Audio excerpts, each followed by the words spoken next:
Sasagot na naman po tayo ng tanong at ang kanyang katanungan po ay ganito. Bakit namatay si Kristo? So alam na naman ito ng iba kung bakit namatay si Kristo, no? Kaya namatay ang Panginoong Hesukristo dahil sa atin.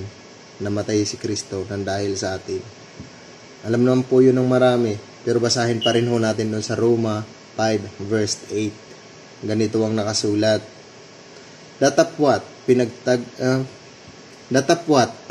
ipinagtagubilin ng Diyos ang kanyang pag-ibig sa atin na nang tayo'y mga makasalanan pa, si Kristo ay namatay.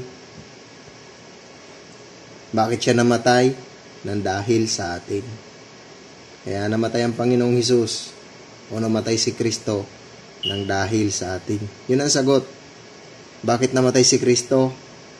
Nang dahil sa atin. Kaya kung meron dyan tutol, pwede po kayong mag-comment at kung meron naman kayong gustong itanong, magtanong lang para ating matalakay at masagot yung tanong. Kung meron namang tutol, para tayo'y magkatuwiranan.